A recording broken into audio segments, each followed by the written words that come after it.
Bismillahirrahmanirrahim. Alhamdulillahirabbil alamin. Wassalatu wassalamu ala asyrafil anbiya'i wal mursalin wa ala alihi wa sahbihi ajma'in. Subhanaka la ilma lana illa ma 'allamtana innaka antal alimul hakim. Rabbi shrah li sadri wa yassir li amri wa hlul 'uqdatam min lisani yafqahu qawli. Yang ke-10 daripada akibah orang yang makan dalam keadaan tidak mengambil berat halal dan haram ataupun syubhah. Maka ke-10 habas. Habas ni maknanya terpenjara, dipenjara, dikurung, dan hisab akan dikira, cerca akan dihina dan dimalukan pada meninggalkan adab pada mengambil bagi lebih-lebih yang halal. Jadi kalau seseorang itu makan dalam keadaan tidak mengambil kira, maka nanti dia akan dipenjara ataupun dihisap, akan dimalukan walaupun dia mengambil benda yang halal. Seperti dia makan banyak, ketika dia makan banyak menyebabkan sembahyangnya lambat, nanti di negeri akhirat dia akan dicela juga. Sedangkan makanan yang dia makan itu makanan yang halal. Kalau makanan yang halal pun akan dicela, bagaimana dengan makanan yang haram? Maka lebih-lebih lagi lah. Maka orang yang makan yang banyak-banyak, dia makan makanan yang banyak, hatta makanan yang halal, menyebabkan lemah tubuhnya untuk melakukan ibadat. Maka apabila lemah tubuhnya melakukan amal ibadat, dia akan jadi orang yang rugi. Kerana apabila dibangkitkan, ibadatnya kurang. Adalah disebabkan kerana makan banyak. Dan bila makan banyak, mata akan mengantuk, akan banyak tidur. Maka banyak tidur juga merugikan masanya untuk beribadat kepada Allah Subhanahu wa taala. Maka dia kata dan menuntut syahwat dan membawa kepada syahwat, yakni keinginan hawa nafsu apabila terlalu banyak makan. Sebab itulah Nabi menyatakan kepada pemuda, wahai pemuda, kalau kamu tidak ada bekalan untuk perkahwinan, tidak ada mendapatkan satu untuk perkahwin, untuk dijadikan mahar, maka hendaklah kamu berpuasa. Kerana puasa itu sebagai benteng ataupun halangan dia daripada melakukan kemungkaran, dan ia merupakan benteng bagi hawa nafsu. Maka dia kata di sini, maka bahawasanya dunia itu halalnya hisab. Walaupun kita ambil benda yang halal, akan dihisab di hadapan Allah. Maka Allah Ta'ala akan tanya, yang pertama, daripada mana hasil kita dapat? Ini Allah Ta'ala akan tanya. Adakah hasil itu halal ataupun haram? Ya'ti 'alan nasi zamanun ma yubali rajulu min aina asabal mal min halalin am haramin. Nabi ada bersabda, akan datang satu zaman manusia sudah tidak mengambil kira daripada mana harta yang dia dapat, sama ada harta itu halal ataupun harta itu haram. Tidak ambil kira. Maknanya halal ialah halal, tapi haram tidak ambil kira. Maka inilah berlaku pada zaman yang Nabi sebut di akhir zaman. Jadi kesan daripada dia ambil harta yang haram ini, maka menyebabkan amal ibadatnya tertolak. Bahkan di sebuah hadis, ada seorang hamba yang banyak berdoa, dan dia berdoa bersungguh-sungguh, tapi tidak dimakbulkan doanya. Lalu sahabat bertanya kepada Rasulullah, ya Rasulullah, bagaimana lelaki itu berdoa bersungguh-sungguh, Allahumma Allahumma? Nabi mengatakan, kaifa yustajabu berdoa, macam mana nak dimustajabkan doa? Masyrabuhu wa mat'amuhu haram, makan dan minumnya terdiri daripada sesuatu yang diharamkan oleh Allah. Jadi kalau kita beribadat banyak pun, kita tidak menjaga makan, dan kita boleh membiak, kita tak kira apa saja yang masuk dalam perut kita, kalau perkara itu perkara haram, maka ini terhalang ibadat kita untuk sampai kepada Allah. Kadang-kadang kita sudah jaga dah sembahyang, kadang-kadang kita sudah ambil berat, macam mana nak ibadat kita sah? Sehingga kan dilakukan ibadat tanpa ada perkara yang batal sembahyang. Kalau ada sedikit pun, kalau terkurang, cepat-cepat sujud sahwi untuk nak menampung ibadat, dan berzikir kepada Allah lepas pada sembahyang, tetapi tak jaga makan, maka orang yang tidak menjaga makan merupakan satu perkara yang menghalang ia ibadat sampai kepada Allah. Maka sebab itu Imam Ghazali dia mencadangkan kita jaga. Ramai orang yang menjaga ibadat tapi tidak menjaga perkara yang merosakkan ibadat.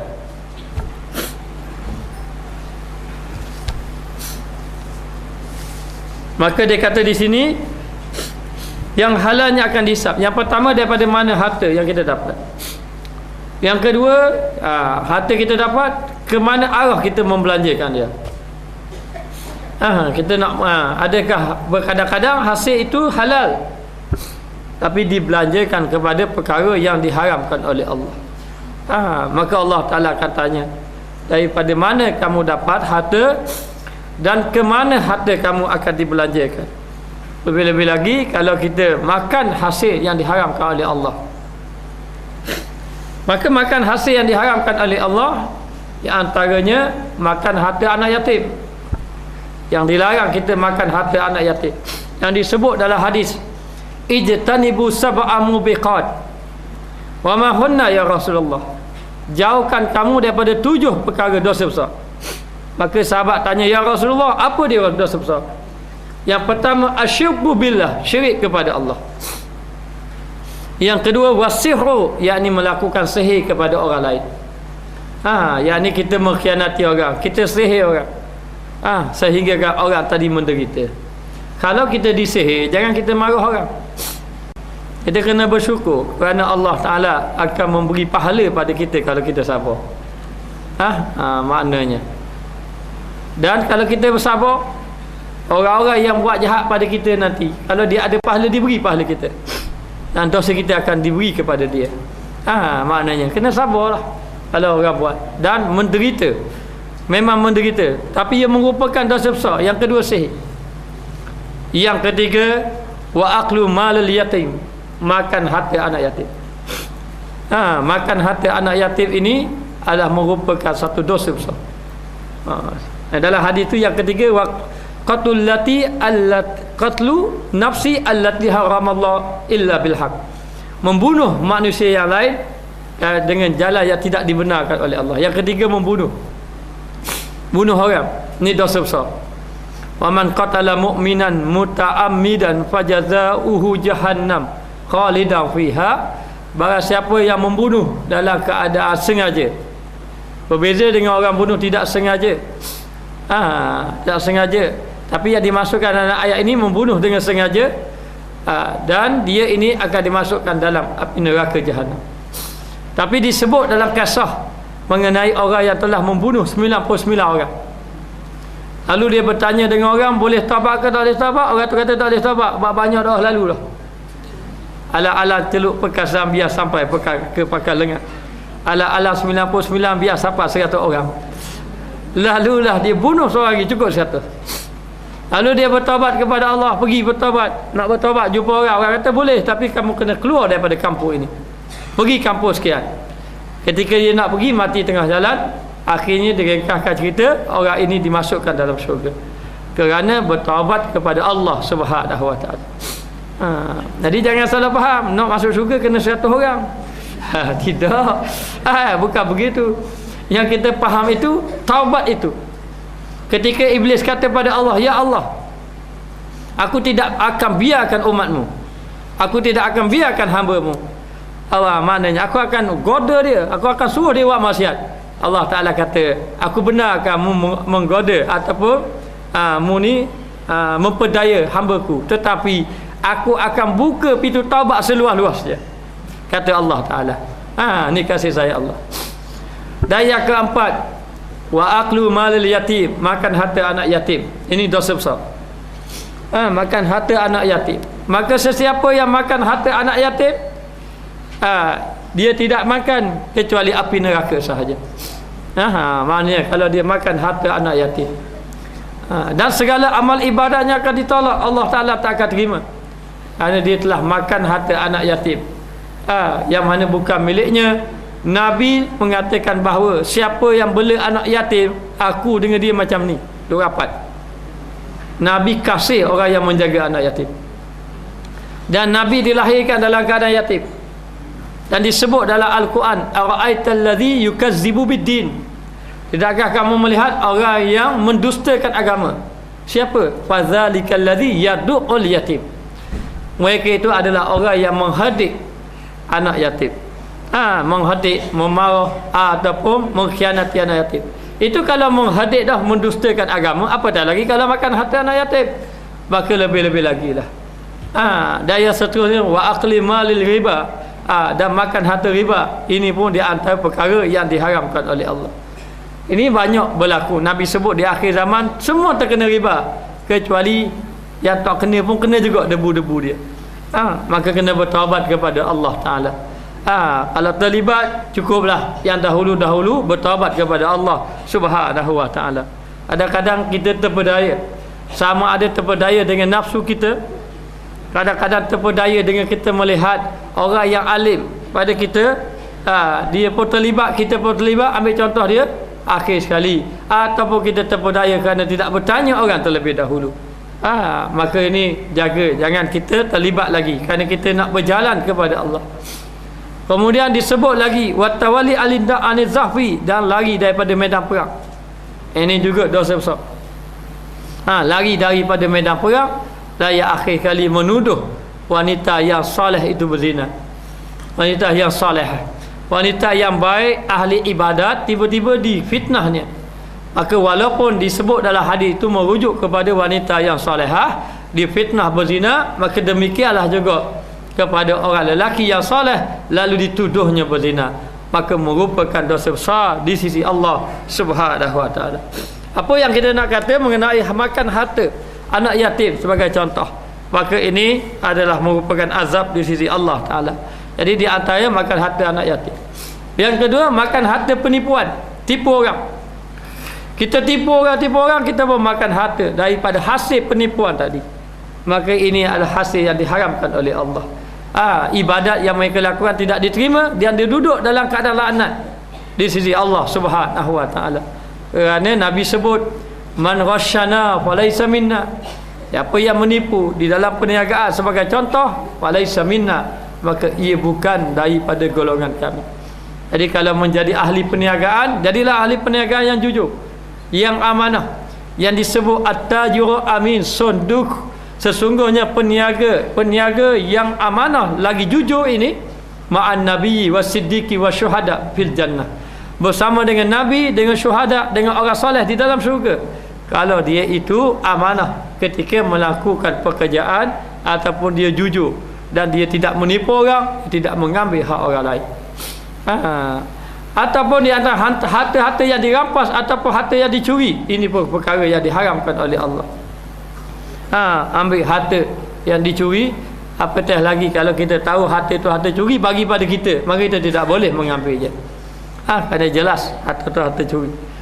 Ataupun harta hasil daripada perkara yang diharamkan seperti judi, hasil-hasil judi, maka hasil-hasil judi ini pun menyebabkan amal ibadat kita akan terhapus ataupun tidak diterima. Dari segi ilmu tasawuf, kita ni ada cahaya hati, ada nak beriman, nak belajar agama, nak buat ibadat. Bila makan harta haram, padam cahaya hati. Jadi lupa pada Allah, jadi tidak takut. Kalau gaya maksiat itu jadi bangga dengan buat maksiat. Disebabkan makan harta yang diharamkan oleh Allah. Baik, itulah orang-orang dahulu cukup takut. Siapa nama Syekh Abdul Qadir Jalani, yang dia lapor tiba ada buah dekat sungai, tepi sungai, dekat sungai, dia pun ambil makan. Bila dia ambil makan, akhir sekali dia rasa sesat. Tak tanya hak siapa tuan dia, dia pergi cari tuan dia. Cari tuan dia, jumpa tuan dia. Minta halal, tuan dia tak halal. Dengan syarat kena berkhidmat dengan dia baru boleh halal. Maka berkhidmatlah dengan dia. Berkhidmat dengan dia tu semata-mata nak minta halal, sebab dia makan buah yang dia jumpa hak orang. Dia jumpa minta halal. Jadi bila minta halal, kata tuan dia kena berkhidmat dulu. Lalulah berkhidmat dengan dia. Lepas pada khidmat, habis khidmat, orang dia beri syarat kedua pula, kena nikah dengan anak dia. Ini syarat yang bagus. Kemudian Dia pula kata anak dia ini buta, pekak, bisu. Buta, pekak, bisu. Jadi satu lagi ni tuli. Dah.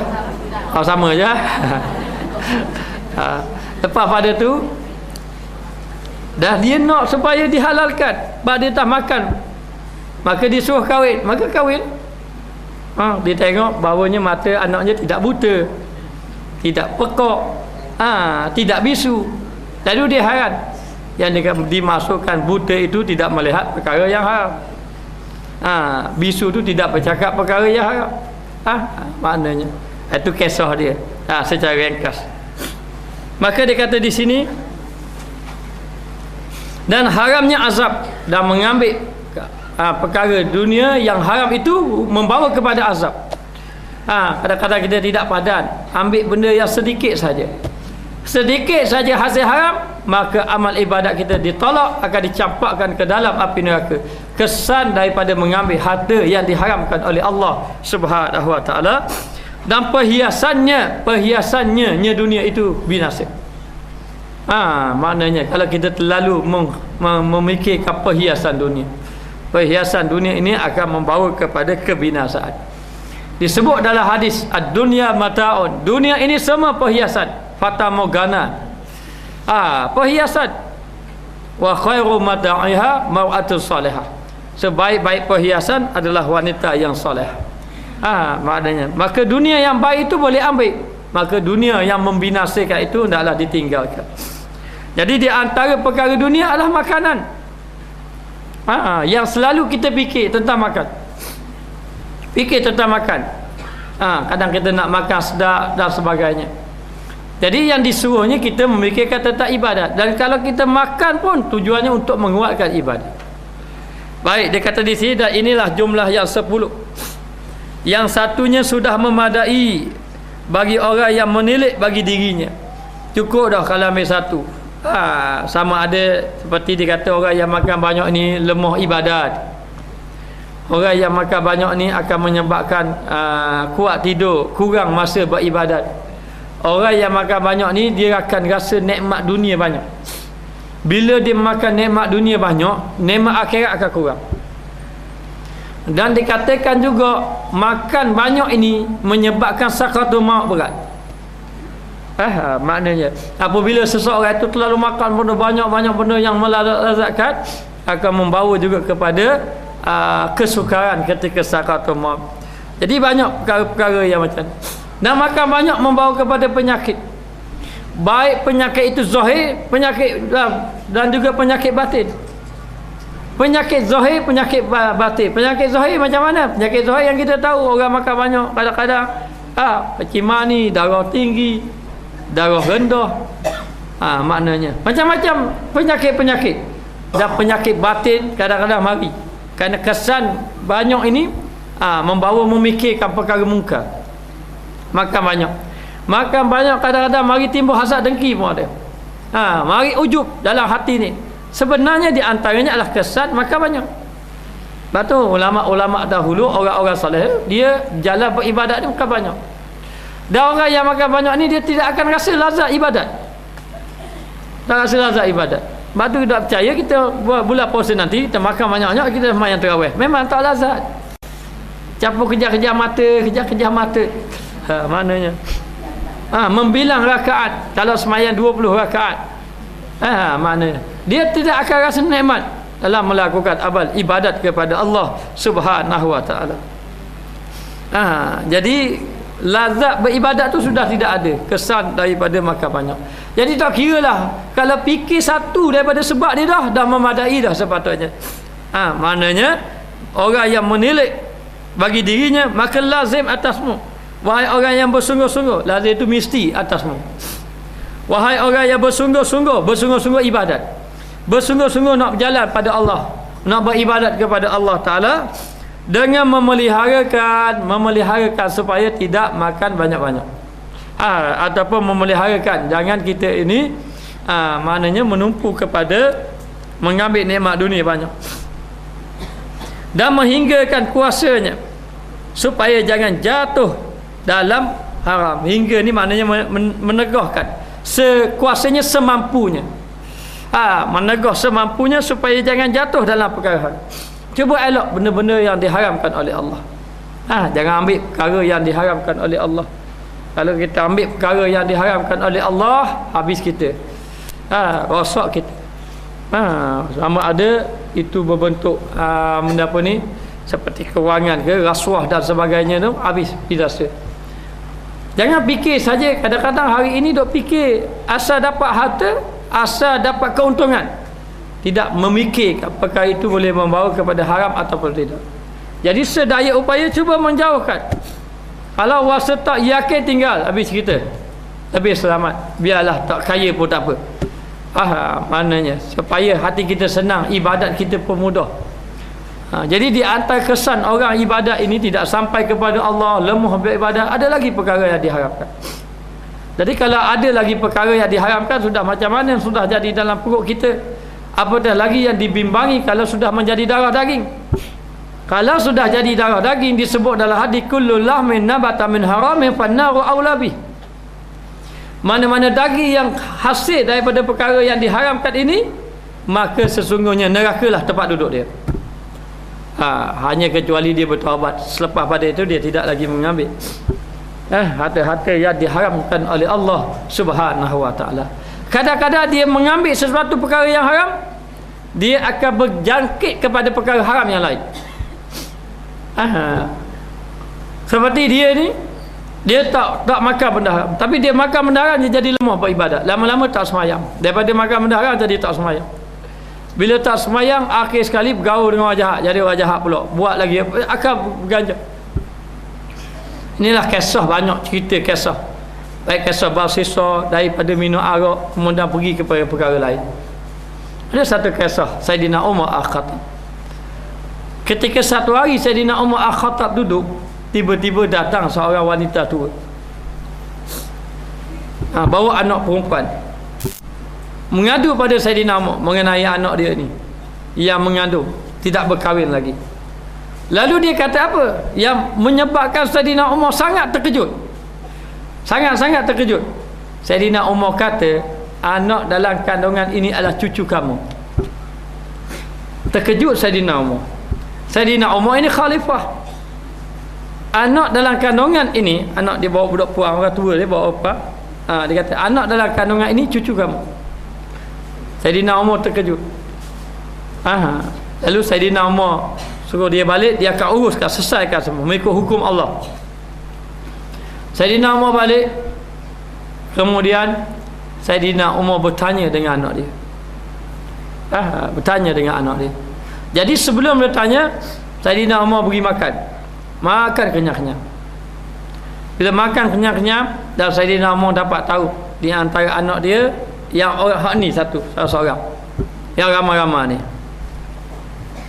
So, Saidina Umar suruh makan, buat masakan yang sedap-sedap, ikan 3 rasa. Contohnya. Jadi nak beritahu, beri makan sedap-sedap. Bila bagi makan sedap-sedap, anak dia makan. Siapa kenyang anak dia, suruh lagi makan lagi. Nanti kamu tidak rasa lagi, kata anak dia dah rasa pelik dengan kata-kata Saidina Umar itu. Siapa kenyang, siapa tak boleh makan. Lalu Saidina Umar bertanya. Bila Saidina Umar bertanya, lalulah dia mengaku. Dia mengaku bahawa, dan katanya dia teraniaya. Dan dia tidak tahu benda tu boleh berlaku. Ceritanya, katanya satu hari orang panggil dia. Anak Saidina Umar ni orang panggil. Dia pun pergi di satu tempat yang orang telah hadiahkan minuman pada dia, dan dia ini tidak pernah minum arak, dan dia tidak kenal air arak macam mana. Bekah cawan boleh tak belaka, cawan mana-mana. Lalu dia minum, dan orang tu tidak kata air arak. Orang tu minum, lalu dia minum. Dia minum dia dah tahu air arak, hanya dia rasa pelik air apa ni. Orang tak pernah minum air arak. Orang tak kenal air arak macam mana. Tadi dia minum. Bila dia minum, air tu jadi sedap. Kadang-kadang nak minum lagi. sehinggalah dia menjadi mabuk.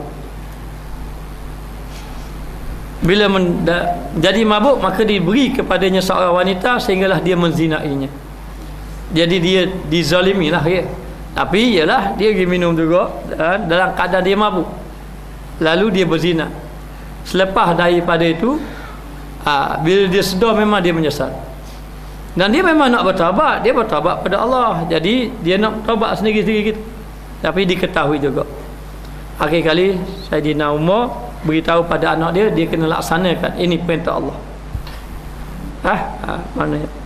Jadi pagi esok dikumpulkan. Saidina Umar mengumpul semua orang. Mengumpul semua orang, termasuk dengan dipanggil juga orang yang datang kemarin tu, panggil semua kumpul. Lalu Saidina Umar mengatakan bahawa dia akan laksana hukum Allah. Apa hukum dia? Sebat sebanyak 100 kali. Sebab anak dia tu belum lagi berkahwin. Dia kalau sudah berkahwin, kejam sampai mati. Belum lagi berkahwin, maka dia sebat. Yang menyebatnya sendiri adalah Saidina Umar. Kalau Rasulullah kata, "Lau anna Fatimah binti Muhammad saraqat laqata'tu yadaha." Kalaulah Fatimah binti Muhammad mencuri, aku sendiri potong tangan. Kata siapa? Kata Rasulullah. Lalu Saidina Umar ingat, maka Saidina Umar sendiri yang menyebatnya. Maka disebatlah di hadapan khalayak ramai.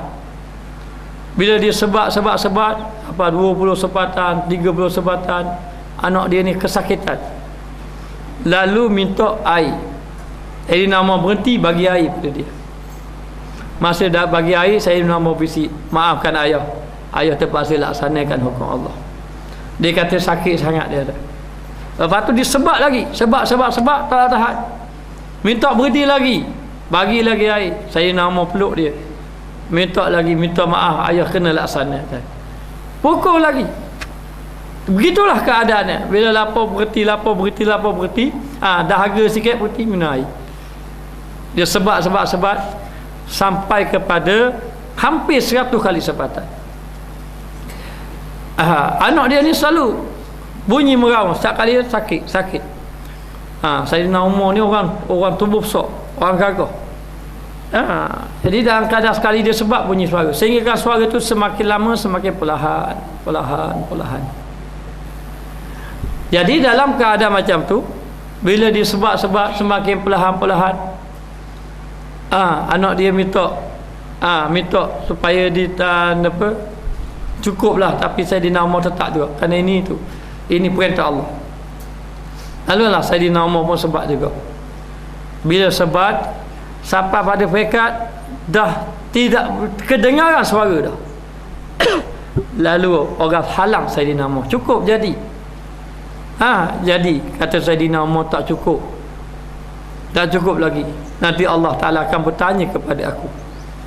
Lalu Saidina Umar sebat lagi. Sebat tu, lalu orang tahan Saidina Umar. Orang kata kepada dia, "Anak kamu sudah nazak." Sudah nazak. Lalu Saidina Umar juga teruskan juga, sehinggalah ketika Saidina Umar menyebat lebih kurang dalam 97-98 begitu, anaknya sudah meninggal. Bila anaknya sudah meninggal, orang tahan Saidina Umar, cukup.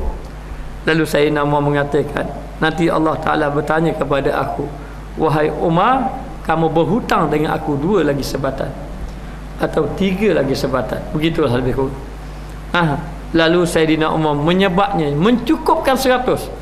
Apabila cukup 100, Saidina Umar lah orang yang pertama sekali peluk anak dia, buka ikatan, dan sambil letak atas riba menangis. Menangis agar dia ini diampunkan dosanya oleh Allah Ta'ala, dan agar dia ini selamat apabila ditanya di hadapan Allah Subhanahu Wa Ta'ala. Jadi kesan daripada minum arak kadang membawa kepada perbuatan-perbuatan yang lain. Jadi seperti berzina dan seumpamanya. Baik.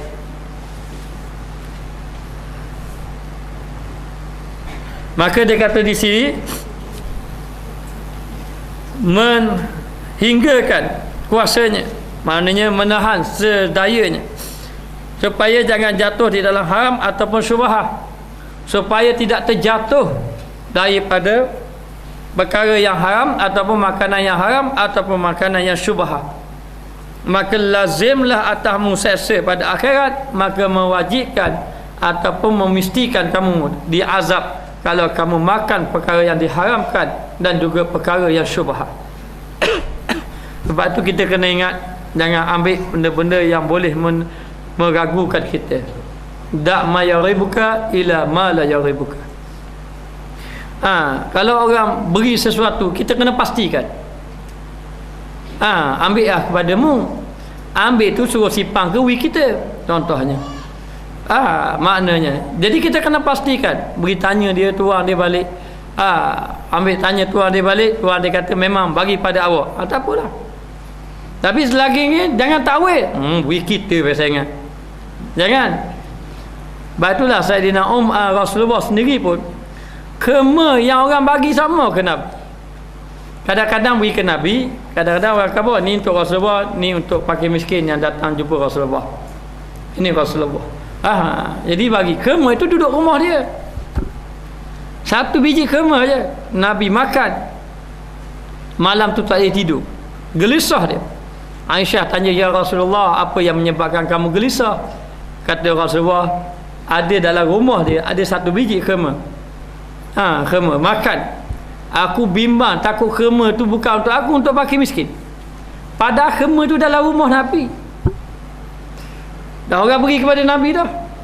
Hanya kadang-kadang orang sebut, ini untuk orang fakir miskin. Hanya itu dah ada dalam rumah Nabi. Tapi nak beritahu, jaganya. Kerana takut termakan hasil yang diharamkan oleh Allah Subhanahu wa taala. Maka hendaklah engkau menyimpankan daripada yang halal itu barang yang ada menolong atas ibadat. Maknanya kalau kita ambil benda yang halal ataupun kita makan makanan yang halal, biarlah ia itu membawa kita menolong kepada perkara yang menolong kita kepada ibadat kepada Allah Ta'ala. Jadi di sini kalau boleh, bila kita makan makanan, maka niatlah agar tubuh badan kita menjadi kuat untuk melakukan ibadat kepada Allah. Maknanya lebih-lebih lagi makanan yang halal ini, kalau makanan halal, tanda makanan halal, kalau kita makan makanan halal, insya-Allah akan menolong kita melakukan amal ibadat. Ulama-ulama dahulu kalau dia lemah ibadat, yang pertama dia periksa makanan. Yang pertama dia periksa dia makanan, adakah dia makan benda halal ataupun benda haram, ataupun benda yang syubhat. Sehingga kan Imam Al-Ghazali, Imam Syafi'i ataupun Imam Nawawi, saya lupa dah, menghafal payah ingat. Lalu apabila disiasat, daging kambing yang dia makan itu, kambing itu pernah makan dalam kawasan orang lain. Kes kambing je maknanya. Kambing itu pernah makan kawasan orang lain. Jadi dia makan makanan tu halal, tetapi memberi kesan kepada ibadat sebenarnya. Kadang-kadang makanan tu sudah halal, tetapi ada kesan-kesan yang tertentu, akhir kali melemahkan juga melakukan ibadat kepada Allah. Maka supaya jangan jatuh di dalam kejahatan, supaya kita tidak jatuh dalam kejahatan bila kita makan perkara yang halal, perkara yang haram boleh membawa jatuh kepada perkara yang buruk kalau kita makan benda yang diharamkan oleh Allah. Dan tinggal ia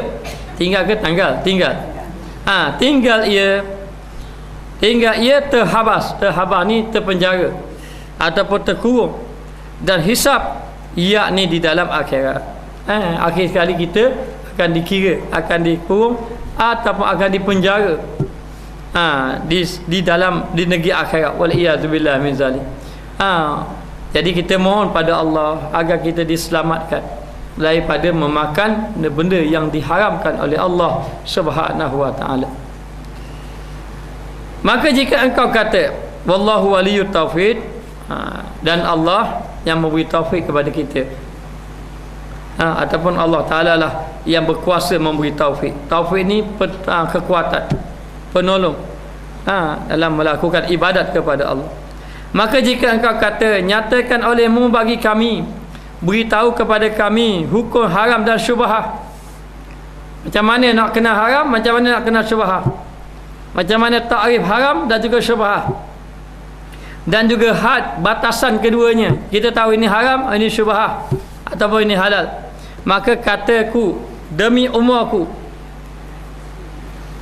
kuasanya telah dipenuhkan, pernah dipenuhkan perkataan di dalam kitab Asrarul Muamalatid-Din, pada kitab Ihya Ulumuddin. Katanya Imam Ghazali, aku dah catat dah dalam kitab Asrar Muamalatid-Din. Muamalat din, asrar ni maknanya rahsia-rahsia pergaulan agama, ataupun rahsia-rahsia muamalat ni, dia panggil muamalat. Muamalat ni pergaulan pergaulan agama ataupun ibadat dalam agama. Fi kitab Ihya Ulumuddin, dalam kitab Ihya Ulumuddin, ataupun dalam kitab Ihya Ulumuddin ada tajuk ni. Tetapi kami sebut di sini beberapa kalimah yang tunggal, beberapa perkata. Macam kita kata tunggal ni satu, macam kita kata 2-3 patah perkataan, padahal ada 2-3 patah pun maknanya. Jadi perkataan yang tunggal, kata yang satu, sekiranya sampai faham, supaya faham orang yang dhaif, orang yang lemah, yang mubtadi, yang pekat awal permulaan. Kita ni pekat mubtadi ke muntahi? Mubtadi, muntahi ni orang yang akhir-akhir dah. Pekat permulaan, baru nak berjalan pada Allah. Baru nak berjalan kepada Allah Ta'ala. Maknanya baru nak fikir lah. Dulu tak fikir bab-bab ni. Dulu kita fikir bab ibadat, biar ibadat molek.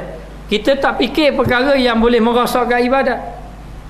Lepas tu kita semayang, belajar rukun 13. Kita belajar perkara yang membatalkan semayang, syarat sah semayang, syarat wajib semayang.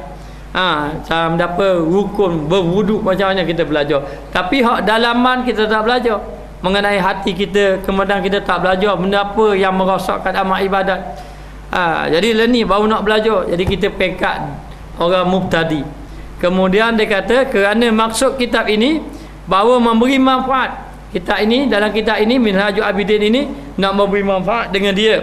Dengan dia orang yang mubtadi, orang yang pekat permulaan. Jadi pekat Minhajul Mubtadi ni pekat permulaan sebenarnya, bukan kitab tinggi sebenarnya daripada pandangan Imam Al-Ghazali. Biasa saja ni pekat permulaan nak beribadat. Sebab tu dia tunjuk jalan-jalan beribadat. Lepas tu pergi kepada kitab-kitab lain pula. Maka dia kata di dalam ibadat, mubtadi ni permulaan dalam ibadat, dan menolong akan orang yang menuntut akan dia. Dan menolong dalam kitab ni agar dapat menolong orang yang nak beribadat kepada Allah, jalan nak beribadat kepada Allah. Maka kata pengarang kitab kita Imam Ghazali ni, sekadar ni je nak tulis sepatah 2 patah perkataan ni agar-agar dapat orang faham, orang-orang yang pekat awal ni faham dan dapat menolong amal ibadat dia kepada Allah, katanya. Maka kata setengah ulama yang muhakkikin, ulama yang betul-betul mendalami agama, rahimahullahu ta'ala, tiap-tiap barang yang engkau yakinkan keadaannya milik bagi orang lain, kalau kamu yakin bukan milik kamu, maknanya tiap-tiap sesuatu yang kamu yakin bukan milik kamu, ditegahkan engkau daripadanya, maka kamu ditegah mengambilnya, bukan milik kita. Kalau kita yakin. Kalau mari tak yakin, hak aku ke orang, hak aku ke orang, jangan ambil. Kalau yakin hak kita baru ambil. Sebab tu kalau ada perkara-perkara syubhah, macam contohnya orang biasa suruh kita simpan barang, contohnya ambillah tolong simpan, ambillah tolong simpan, ambillah simpan. Satu hari dia tak kata gitu, saya kata ambillah tolong ambil ni, kata tolong ambil saja, ataupun dia kata ambillah kamu, ambil kamu tolong simpan ke apa. Jadi kita tak yakin, tak pasti, jangan ambil lagi. Ini sahih dengan tuan dia dulu. Sahih tuan dia kata simpan, simpan, tak baru selamat kita. Kalau tidak kita ambil hak orang pula. Maka selagi mana tidak yakin itu bukan milik kita, jangan ambil. Dan kalau kita yakin itu milik orang, jangan ambil. Jangan ambil hak orang. Maka dia kata di sini, ditegah daripadanya pada syarak, maka iaitu haram semata-mata, maka hukum dia haram, tidak boleh. Satu lagi, kalau barang orang bagi simpan, itu bukan milik kita. Maknanya di dahulu pernah juga masa nak buat madrasah ini, orang bagi duit banyak, beribu-ribu lah kita simpan. Jadi bila simpan, ada anak buah saya ni dia ada masalah kewangan. Jadi dia kata, tak apa Ustaz, nak pinjam. Saya kata tak boleh, kata. Tidak boleh, bukan med saya. Apa Ustaz, kita bayar mula, awak dah tahu. Bayar semula. Jadi kita tanya dia, rajin nak tengok dia. Dia kata cek ada dah, hanya cek ni tak boleh ambil lagi.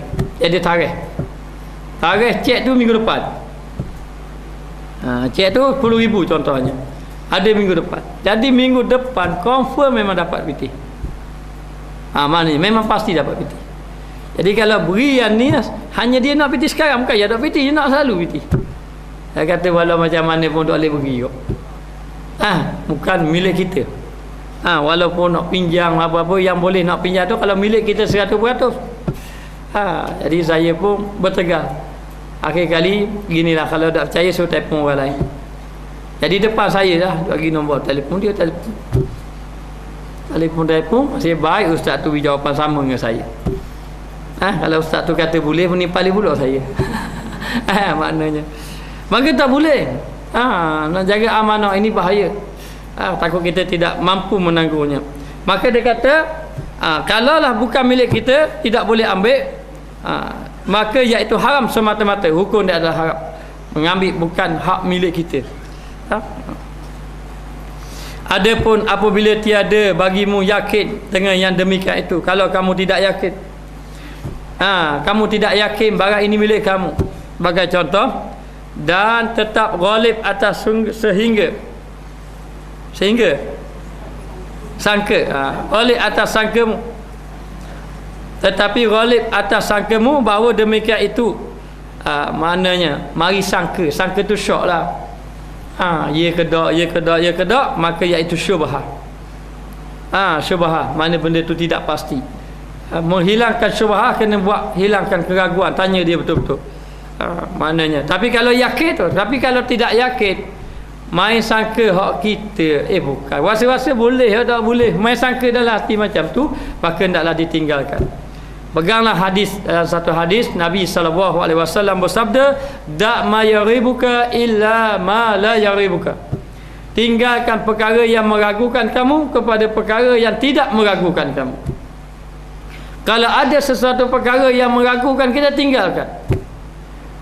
Ada beberapa kaedah. Yang pertama, kaedah dia kita rasa ragu, tinggalkan. Ada yang kedua, kita rasa kadang-kadang rasa hati kita ni berat hak kita, contohnya.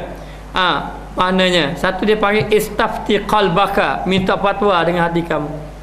Minta fatwa dengan hati kamu, kalau kita yakin hak kita, kemudian kita ambil, hati tenang, maka tak apa. Tapi kalau kita ambil, hati tak tenang lagi, gelisah macam mana, maka jangan ambil. Maknanya jangan ambil. Boleh jadi yang kita sangka hak kita itu dipengaruhi oleh nafsu yang kita nak, dipengaruhi oleh nafsu. Tak apa, boleh ambilnya hakmu. Kita mau ambil, capungin nafsu kita nak tak. Maka dia kata tengok, sehingga dia kata perkara yang baik ini membawa tenang, perkara yang buruk ini merasa kegelisahan, rasa ragu-ragu dalam hati, gelisah saja. Sebab tu kaedah dia, kalau gelisah tinggal.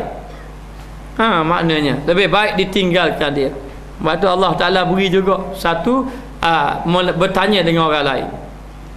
Yang ketiganya kita tanya orang lain. Tanya orang lain. Bila tanya orang lain, orang yang lain tu orang yang tidak ada kepentingan. Kalau ada kepentingan tak boleh. Tanya sikit, ustaz ni kita nak buat berniaga, cuba kita niaga-niaga macam ni. Macam ni mana boleh? Tak boleh. Ingat nak pergi ke ustaz sikit kalau boleh. Dah kalau macam tu tak apalah, biar saya tengok kitab lain. Esok-esok mari lah. Esok-esok mari. Esok mari tengok-tengok. Ada boleh. Ada boleh. Tapi tak banyak ustaz, 1%. Dalam kitab ni tak afdal. Dengar 1%. Mana tak afdal. Lepas tu bunyi pula, tak apalah kalau boleh gitu kita naik sikit 10%. Tengok kitab lain pula. Itu tidak boleh, ada kepentingan. Kita kena bertanya dengan orang yang tidak ada kepentingan. supaya dia memberi jawapan dalam keadaan benar-benar ikhlas betul-betul. Maknanya. Dan kata setengah ulama, tetapi haram semata-mata itu. Ada setengah ulama kalau benda tu ghalib dalam hati kita, ataupun orang tu dia kata apabila yakin yang demikian itu tetapi ghalib atas sangkamu bahawa demikian itu, iaitu syubhah. Kalaulah dalam sangka kita ada syubhah pun ada, hak tu pun ada, itu pendapat kata boleh ambil. Dan setengah ulama kata tetapi haram semata-mata itu, tak payah ambil. Jadi ulama yang kedua mengatakan biar betul-betul yakin, barang yang ada dengan dia pengetahuan, barang yang ada padanya pengetahuan, maknanya biar dia yakin ada ilmu. Pengetahuan tu ilmu. Sebab tu dengan ilmu, sebab kita tanya kepada orang yang bagi harta tadi sebagai contoh, ataupun kita tengok dari dalil-dalil memang yakin dengan ilmu kita dapat bahawa benda tu milik kita, maka boleh ambil. Ataupun ghalib sangka, ghalib sangkaan, atau kita ghalib sangka, maknanya kita lebih, ghalib ni maknanya menguasai sangkaan, lebih kuat sangkaan kita, milik kita. Hak berlaku zaman Nabi tu, seorang orang kaya yang kerja dia ini selalu beri makanan kepada orang fakir miskin. Orang fakir miskin sampai musim buah semua pergi ke kebun dia, ambil makanan dan buah-buah kat kebun, tinggal sikit baru hotel jual. Itu hasil dia. Siapa orang fakir miskin pak kenyang perut dah, habis dah puas dah makan, tinggal sikit, itulah dia jual. Ni zaman dahulu ada orang kaya macam tu. Ni zaman Nabi. Jadi bila keadaan macam tu, orang ramai orang fakir miskin, akhirnya dia tak boleh nak jual, habis licin bahan dia orang. Orang fakir miskin ambil, habis licin. Akhirnya dia ini bercita-cita nak beli tanah lagi untuk nak menanam dan nak beri kepada fakir miskin. Bukan beri tanah, beri buah saja. Buah saja. Dan dia bercita-cita biar dia tanam sendiri untuk dapat pahala. Dia nak tanam sendiri. Lalulah dia pun pergi cari orang kaya, orang yang ada tanah, jumpa. Dia pun nak beli tanah orang tadi. Orang tadi tamuh jual. Lalu dia cerita, saya nak beli ini bukan untuk saya juga, saya nak bagi pada fakir miskin. Orang tu kata kalau macam tu saya nak jual. Orang yang baik juga nak jual. Maka dijual lah dengan harga yang murah. Jual.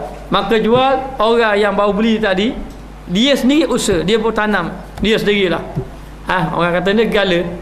Dia pun gala sendiri. Bawa cok. Satu hari dia pun cakur tanah. Tengah-tengah cakur tanah bunyi, ting bunyi. Dia pun gali balik. Gali dari ada peti UC. Orang dulu dia tidak ada bank. Dan ni ada bank. Maknanya bank muamalah, bank Islam dan sebagainya. Tak ada bank. Dia simpan dalam peti tu. Peti dalam tanah. Jadi dia pun buka lah. Buka tengok harta karun duduk dalam banyak. Dia pun terfikir, hak aku ke hak orang? Hak dia ke hak tuan tanah dulu? Dia fikir gitu. Hak dia ke hak tuan tanah dulu? Dia fikir, tak berani ambil. Bila tak berani ambil, akhirnya ambil peti ni, tunjuk kepada tu. Akhir kata tuan tanah tadi, oleh kerana kamu sudah berjumpa ketika tanah itu milik kamu, maka ambil hak kamu. Kata tuan tanah, aku beli tanah, aku tak beli benda ni, aku tidak mau, ambil kamu. Kata tuan tanah tu, ambil pada kamu. Baloh tambuh. Faham itu? Kalau saya tak baloh tambuh dah. Maknanya dunia banyak dalam hati bagaimana. Jadi baloh tambuh. Ni kata bukan sekarang ini milik kamu. Milik kamu. Kata hak tukar jumpa tu. Kata hak tukar tanah tidak. Sebab sekarang ni masa kamu jumpa itu, tanah itu sudah jadi milik kamu. Baloh susah hati. Baloh masing-masing tambuh. Maknanya pening jabat tanah. Tanah pening. Dia kata bertahun-tahun aku kerja berebut nak, ni bertahun-tahun kerja baru ni lah. Maknanya berebut tambuh. Lalu dalam keadaan macam tu, kesok ini dibawa di hadapan Nabi. Zaman hayat Nabi lagi. Bawa oleh Nabi. Tengok orang dulu, dia tambuhnya benda-benda haram ni, tambuh siapa gitu sekali, bawa jumpa Nabi. Okey, baik. Sekarang Nabi suruh cerita. Dia pun cerita lah, saya beli tanah begini-gini. Dia cerita daripada awal. Nabi cerita. Ni pun cerita, saya jual dah tanah daripada dia gini, dah jadi milik dia. Okey, sekarang ni tanya siapa nak? Dua-dua tambuh. Dua-dua tidak mahu. Maka kata milik kamu. Kalau kamu nak, kalau kamu, ni kata tambuh, ni pun tambuh. Saya tak berani nak ambil. Jadi Rasulullah beri pilihan dulu, nak tengok dia. Siapa nak ambil? Jadi sahabat Nabi takut Nabi nak tengok kan, nak ambil siapa, berebut duit harta, nak ambil duit haram ni. Atau haram pun, tapi dua-dua tidak mahu. Nabi putus pula, ambil kamu, tambah juga, putus ambil, tambah juga. Susah hati. Susah hati, balah. Fikir nak buat guna. Nak buat guna. Saya senang je. Mu tambah belaka. Kamu sudah bagi aku. Maknanya. Jadi tambah belaka dua-dua dia. Nak buat guna. Lalu Nabi tanya, kamu ada anak tak? Ada. Anak lelaki, anak puak? Anak lelaki. Kamu ada anak tak? Ada. Anak lelaki pun, anak puak. Maknanya. Lalu Nabi kahwinkan. Nabi suruh kahwinkan dua orang. Bila Nabi kahwinkan dua orang, hati ni boleh anak dia kedua-dua. Baru selesai masalah. Ni berlaku zaman Nabi. Nak khabar ni nak jaga. Kita ni memang kita jaga. Puluh riyal kita jaga lagi. Ke 10,000 dah jaga dah. 10,000 dah jaga dah. 10 riyal haram dah baik. Kita ambil orang rosak amal ibadat. Nanti dekat negeri akhirat nanti kita dibangkitkan 10 riyal. 10,000 tak apa. Maknanya. Baik, kita tengok.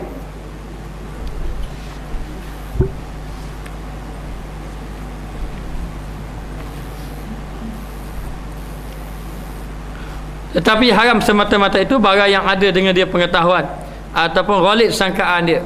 Mana kuat sangkaannya, kerana ghalib sangkaan itu setengah daripada barang yang dilakukan kelakuan ilmu yakin.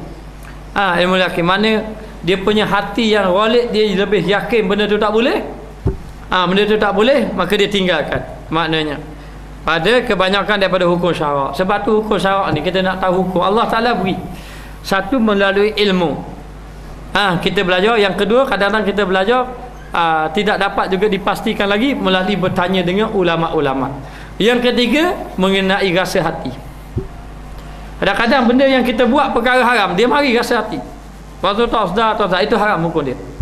Tetapi kalau kita buat hati menjadi tenang, itu menandakan boleh sebenarnya.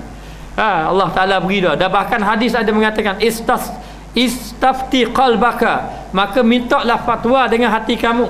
Hati kita sebenarnya, sebab itu kita dalam hati kita sudah ada makrifat pada Allah, sudah kenal Allah. Alastu bi rabbikum qalu bala, tu dalam hati kita. Sebab tu dalam hati kita sudah tahu halal haram sebenarnya. Apa bukti sudah tahu halal haram? Sebab masa nak buat perkara tak molek, hati akan berkata. Maknanya memberitahu kepada kita benda tu tidak boleh. Tetapi apabila sudah dilakukan dah biasa buat, kadang-kadang hilang rasa getaran tadi. Ilmu tadi tertutup, ilmu mata hati dia panggil. Maka di sini adapun apabila persamaan keduanya tanda, nak kata halal tak halal, nak kata syubhah tak syubhah. Antara kedua-duanya. Atau nak kata haram tak haram, nak kata syubhah pun tidak syubhah. Halal dengan syubhah ke benda apa? Hingga tiada syak padanya, tiada ada bagi salah satu daripada keduanya. Ini halal dengan syubhah. Ada antara halal dengan syubhah. Nak kata halal tak halal, nak kata syubhah. Syubhah ni dia duduk antara dua, halal dengan haram. Boleh jadi halal, boleh jadi haram, tapi disebut dalam hadis innal halal al-bayyinu wal harama bayyinu wa bainahuma umurun mustabihat. Halal itu nyata, haram itu nyata, di antara keduanya, antara halal dan haram itu syubhat. Wa man waqa'a fi syubhat waqa'a fil haram. Siapa yang banyak jatuh perkara syubhah, banyakkan dia jatuh haram. Ada ulama kata jatuh syubhah tu dah jatuh haram dah. Ada ulama yang dia betul-betul jaga, dia warak sungguh, jaga sungguh, dia syubhat dia kira haram dah. Ada setengah ulama dia kata syubhah ni antara halal dengan haram. Kalau syubhah itu jatuh halal, selamat. Kalau syubhah itu jatuh haram, maka maka berdosa. Tetapi dia sebut wa man waqa'a fi syubhat waqa'a fil haram, sesiapa yang jatuh syubhat maka jatuh haram, bermakna sesiapa yang banyak jatuh perkara syubhat maka jatuh perkara haram. Maka dia kata di sini bersamaan tanda keduanya antara halal dengan syubhat tadi hingga tiada syak padanya, tak boleh nak nyata. Nak kata halal tak juga, syubhat pun tidak, tiada ada baginya salah satu daripada keduanya memberatkan padamu, maka yang demikian itu syubhat. Dia syubhat lah, senang, lebih selamat. Menyerupa bahan demikian itu syubhat menyerupakan bahawasanya halal dan menyerupa bahawasanya ia haram. Maka kesamaran pekerjaannya atasmu dan sama kelakuannya, kemudian tertegak ia daripada haram semata-mata fardu yang wajib dan daripada yang iaitu syubhat itu takwa. Tak apalah, hanya nak beritahu kalaulah kata antara berat sama ada syubhat menyerupai halal ataupun dia menyerupai bahawasanya ia haram, maka kesamaran pekerjaannya atasmu dan sama kelakuannya. Mana kita tak tahu halal haram ni, kemudian tertegah ia daripada haram semata, dan tertegah ia daripada haram semata-mata, maka tertegah pada haram. Maknanya kita ini menegah diri kita daripada haram itu wajib, fardu yang wajib, mesti kita meninggalkan perkara haram. Wajib. Dan daripada yang syubhat itu takwa, kita tinggal syubhat itu membawa pada takwa, dan juga wara', maknanya orang yang betul-betul jaga. Dan inilah yang terlebih utama bagi dua kaum ini. Jadi kita baik, yang pertama kita ambil hukum, kalau haram kita tinggal, kalau syubhat baik kita tinggal juga, kerana syubhat ini meninggalkan syubhat membawa kepada takwa. Baik, sekarang ini dia betul-betul sama, nak kata halal tak halal, nak kata halal macam syubhat, nak kata syubhat bawa pada haram, pada halal. Maka antara kedua-dua ni baik haram pasti kita tinggal. Syubhat kalau kamu tinggal membawa kepada takwa, baik tinggal. Kerana benda yang kesamaran tidak tahu ni, baik kamu tinggal, kerana kamu tinggal perkara itu membawa kepada takwa, membawa kepada dekat diri dengan Allah, menunjukkan kamu ni betul-betul takut pada Allah. Kerana kita ni kalau melazimi mengambil perkara-perkara yang syubhat, lama-lama jadi tak ada rasa takut ambil yang haram. Dulu kira lah, boleh jadi halal lagi, boleh jadi haram lagi. Cukuplah bagi kita kalau kita tengok orang tu, kita dalam satu-satu perkara kita tanya orang tu kata halal, mari orang tu kata haram, orang tu kata tak payah buat dah halal. Jadi kita dah datang ragu-ragu. Kalau datang ragu-ragu, lebih baik tinggal lah, senang. Boleh jadi yang halal tu betul, boleh jadi yang haram tu betul. Jadi kita tak tahu, kita ragu-ragu. Yang halal tu baik dalil dia halal, yang haram tu baik dalil dia haram. Kita pun jadi pening. Jadi nak hilangkan pening kita, tak tahu, ragu-ragu, maka naklah kita tinggal lah. Maka tinggal itu menunjukkan bahawa kamu ni benar-benar takut pada Allah. Tapi kalau kita ambil, nanti hilang rasa takut kita pada Allah, akan tinggal, akan hilang. Jadi lama-lama mula rasa fikir tu, boleh ke tak boleh? Tanya orang tu, orang kata boleh. Kita nak cari orang kata boleh sungguh.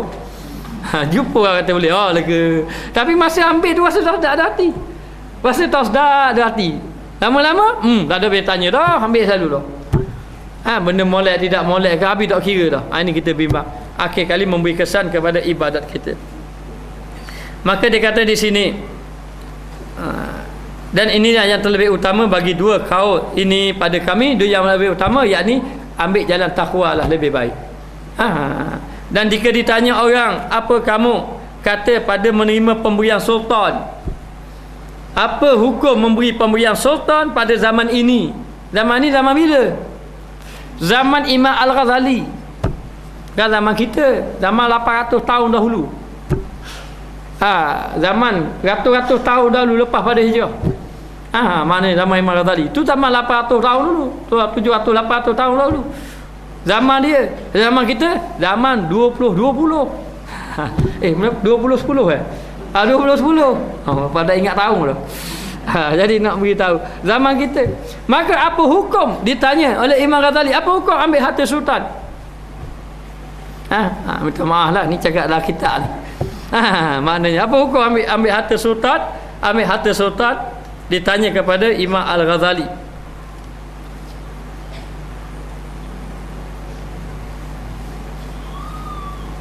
Mana tak jumpa Ustaz Barah.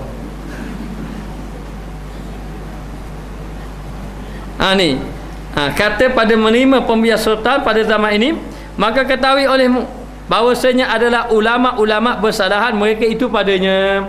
Ulama-ulama bersisih pendapat, ada kata boleh, ada kata tidak boleh. Maka kata satu kaum, satu pandangan, satu kumpulan, tiap-tiap yang tiada yakin bahawasanya ia haram. Kalau tak yakin tak boleh ambil. Mengenai tidak yakin, maka harus mengambil. Kaum yang tiap-tiap yang tiada yakin, tiada yakin haram lah, bahawasanya ia haram, tiada yakin haram, tidak ada perkara yang meyakinkan perkara itu haram, maka harus mengambil akan dia. Selagi mana tidak ada tanda-tanda, dalil-dalil yang menunjukkan haram, maka boleh ambil. Kata satu pendapat. Maka kata setengah kaum yang lain, tiada harus, yakni tidak boleh ambil haram hukumnya, yakni tiada halal, bahawa kamu ambil akan barang yang tiada tahqiq bahawasanya ia halal. Selagi mana tidak tahqiqkan, tidak nyatakan, tidak pastikan. Tahqiq itu tidak pasti. Tidak pasti itu halal, kerana ghalib pada zaman ini. Zaman bila? Zaman Imam Ghazali. Sebab tu Imam Ghazali dia seorang diri, dia tegur raja, dia tegur sultan, dia tegur pemimpin, dan dia tegur ulama-ulama. Sebab tu zaman Imam Ghazali fitnah pada Imam Ghazali cukup besar. Sebab Imam Ghazali ini dia tegur habis, raja dia tegur, ulama-ulama fiqh dia tegur habis. Sehingga kan ulama-ulama fiqh marah dia. Sehingga kan ditulis dalam satu buku Rasail Al-Ghazaliyah. Mana kita surat-surat Imam Ghazali, dia hantar surat kepada sultan. Apa sultan takut? Dia beri surat, dia kata, aku mendengar kamu nak lantik Siano bin Siano, dia itu ahli dunia. Kalau mau lantik dia, jangan lantik dia, lantik orang lain yang ahli akhirat. Kalau mau lantik dia, aku akan kumpul raya, aku munajat pada Allah. Takut sultan. Tu baru ya. Tu baru ya ulama. Ni ulama maknanya duduk bawah. Kenapa bawah orang? Halal ke haram? Nak kata halal bahaya kau, nak kata haram tu kata halal marah, kata haram habis piti. Mana dah halal ke haram? Halam duduk tengah-tengah. Halam, jadi halam pelak halam. Halal ni macam mana? Halal ni masa nak ambil. Kapal keraya haram, gemuk apa tu halal. Maknanya. Jadi dah tahu. Lepas tu Imam Ghazali tegur raja. Siapa raja takut ikut kata dia. Ikut kata dia. Maknanya. Maka dia kata, kerana ghalib pada ini zaman, ghalib pada zaman ini. Zaman ini atas harta sultan itu haram. Atas harta sultan zaman dia haram. Zaman ni wallahu alam. Maknanya dia kata, sehingga kan ghalib harta-harta ni, ambil harta rakyat semua apa ni, akhir kali tak boleh ambil harta sultan. Katanya, aduh saya teringat masa Amirul Mukminin zaman Muawiyah bin Abi Sufyan dengan Abu Darda, tak silap. Abu Darda menyampaikan ilmu. Menangis Muawiyah bin Abi Sufyan duduk dalam majlis ilmu dia. Cakap bab dunia. Jadilah dia marah cakap bab dunia. Maknanya dia tegur habis. Sultan Muawiyah Amirul Mukminin Muawiyah bin Abi Sufyan menangis dengan kuliah ulama tadi. Pak dulu sultan pergi belajar tu. Ulama takkan pergi jumpa sultan. Sultan pergi jumpa ulama. Dululah. Maknanya dulu. Mana ada kita tengok tu. Dia pergi. Jadi masuk kuliah ilmu. Bila masuk kuliah ilmu menangis. Bila menangis panggil pengawal dia, test sekali. Dia cakap sedang. Ambil pitih bagi ke dia. Utusan dia ambil pitih bagi, ketuk pintu. Ni daripada Amirul Mukminin bagi pitih. Ambil, bukan ambil pitih ambil. Tapi malam tu Abu Darda tidak tidur malam. Boleh jadi kira pitih banyak, ataupun merancang hari Sabtu ni tak ada kuliah ni nak pergi jalan. Maknanya jadi dok merancang ataupun nak pergi mana-mana, dah tidur malam. Jadi malam itu Abu Darda yang dapat piti banyak memang tidak tidur malam.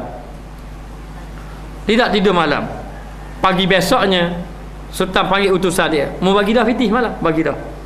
Beritahu kepada dia, piti itu bukan hak dia, piti hak orang. Salah postcode kepada dia. 20400 salah 20600. Salah nombor rumah, salah alamat, ambil semula. Dia pun pergi. Minta piti balik. Sultan kata salah alamat. Dia kata duit yang bagi semalam, bagi malam, pagi tadi sudah habis. Terkejut dia. Mai mana habis? Pergi belanja dah. Maknanya malam itu dia tidak tidur, pergi rumah fakir miskin. 1 sen pun dia tak ambil. Pergi rumah fakir miskin, bagi habis. Pergi kepada fakir miskin. Kata dia, kalau munak juga, sultan nak juga, tak apalah. Nanti saya akan usahakan, saya akan bayar balik. Lalulah Abu Darda ni pergi rumah orang, minta balik fakir miskin. Minta balik fakir miskin, kata minta maaf, bukan duit saya. Ada yang belanja dah, ada yang tak belanja lagi. Maknanya yang tak belanja lagi, dia kira berhutang dengan fakir miskin. Saya akan beri balik. Jadi saja-saja dia berhutang. Dia berhutang. Kemudian utusan dia balik, kata Abu Darda sudah habis belanja. Kemudian Abu Darda pergi ke khalifah, bayar hutang. Bila bayar hutang, dia kata dapat separuh saja, sebahagiannya saya akan bayar balik kepada khalifah, dan sebahagiannya saya akan bayar balik kepada fakir miskin. Menangis pula khalifah kali lagi. Dengan ikhlasnya orang menyampaikan ilmu dahulu. Maknanya, jadi kenapa jaga? Dia ambil tapi dia tak berani makan duit sultan. Jadi dia bagi balik hak rakyat. Kalau sultan itu mengambil hak-hak rakyat, dia bagi balik. Tapi tidaklah dinyatakan Muawiyah itu mengambil hak rakyat, tidak. Tapi nak nyatakan bahawa sahabat Nabi ini mereka adalah orang yang benar-benar soleh. Dan mereka itu cukup jaga, memberi hak kepada orang yang selayaknya. Kat mana kita ni? Bermula yang halal tu. Maka kat situlah berhenti. Wallahu a'lam. Kita sambung akan datang dulu. Bismillahirrahmanirrahim. Rabbana zalamna anfusana wa illam taghfir lana wa tarhamna lanakunanna minal khasirin. Wa sallallahu ala sayidina Muhammad wa ala alihi wa sahbihi wa sallam. Walhamdulillahirabbil alamin.